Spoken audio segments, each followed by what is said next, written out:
Jeff, you know what I'm thinking is if you had to narrow it down to the top 3 things about three benefits, top 3 benefits of eating a ketogenic diet, Right. what would those be? Okay. That's a good question. Your top 3. I know you've got like a long list. Well, you know it. I've got a list with 14 or 15. Okay, but so just let's just think. What are the biggest 3? Well, I think the biggest is the GERD. Oh, It's gone. I've almost forgotten that you had GERD. I know. It's been how long now? A year and was it a year in October? A year in October we started, yeah. So this is February 1st. And the GERD quit within, like, by Christmas time, it was gone completely, right? At Christmas.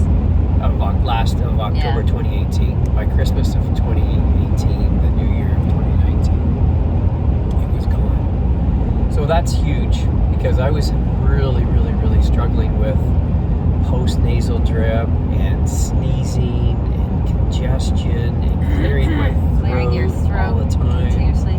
Didn't you even have to use an inhaler multiple times because you could hardly breathe? I thought I was becoming allergic to food. I thought I was getting all these new allergies. Fascinating. Now that I'm 50, I thought, oh great, okay, I guess that's just part of what now, did you turning use 50 is. Nexium or something like that? Were you on any kind of medication at the time? I did, yeah, right at the same time when we started. My doctor gave me Nexium, and I used that for a couple weeks, and then I went off of it. Okay, and were you using like Tums or antacids like that, Gaviscons? I guess your buddy had passed on a bunch of those. Doug had given me a bunch of that. Yeah, and that was helping. Yeah. But it wasn't. It wasn't a nice long term. So you just don't suffer from GERD anymore? I don't, unless I fall off the wagon and I have a real bad. Okay, so that's a pretty big deal. Okay, what's the next biggest one?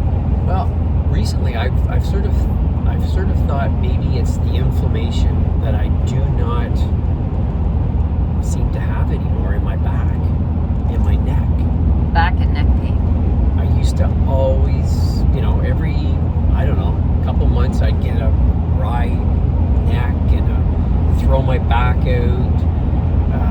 I'd be out for a week until my back got feeling better. And I also remember you were always just kind of felt vulnerable. It's like, oh, I better not do that because it might just throw out my back. Exactly. It started to dictate how I was living. Yeah. And not doing things. Okay, so that's significant. That's huge. Yeah, like huge. And you don't have to. You're not taking any medication right now. No. Like you don't have to. What do you mean? Like you don't have to take any. No. Well, I used to take Robaxacets all the time. I guess that's what I'm worried for. Anti-inflammatory I know you took that stuff all the time. Ugh. That is done. That's awesome. Okay, and what's one more big one? Another big one? Well, I think it would have to be migraines. In the last... What about getting up in the night? Oh, okay. Well, you asked me for 3 things. I know, the 3 biggest ones. I mean, okay. Migraines is huge too. Okay, yeah. Actually, let's not belittle the migraines because that is debilitating, essentially. I haven't had a migraine. I've had 1 migraine in a year and 4 months, and I was getting a migraine kind of like a couple times per month. Yeah, twice a month at least. It was getting out of control. And kind of scary migraines too. I know, really like that one time symptoms. You didn't even know you couldn't remember your family members' names. I felt like I thought you were having a stroke actually. Kind of. It was awful. I remember I remember all of a sudden I couldn't remember Eliza's name, Hugo's name. Was it your name? I couldn't even remember. It was terrible. Anyway, so that was huge, but I think you're right.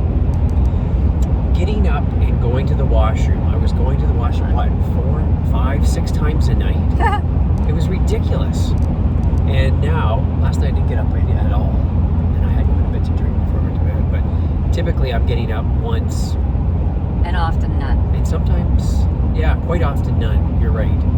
And none to 1 time. So that's a huge, huge improvement in your sleep quality. All of a sudden I started realizing how important sleep was. Yeah. And I started to sleep, realizing that solid, 5, 6, 7, 8 hours of sleep, it was a big deal. a huge deal, and it made me feel so much better the next day, and I think that's part of the whole being more assertive and alert and Thinking clearer. thinking very Hey, you know what? clarity. Yes. I'm remembering it. So we're going for 5 for you.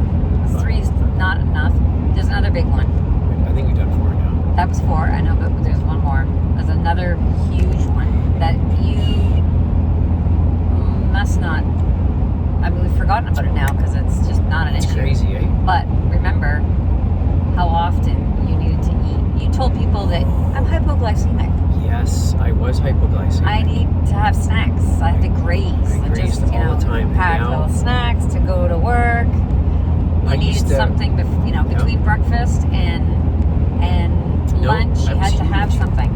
Now you're right. I'm satiated now. I can go. I don't ever have breakfast except for my coffee with cream in the morning. Yeah. I do that right And if up. you're visiting at someone's house and they feed you breakfast, Absolutely. yeah. I'm happy to have Right. bacon and I mean, it's eggs fun, or but something. it's like not that you need it. It's not that you I don't need hunger breakfast in the anymore. morning.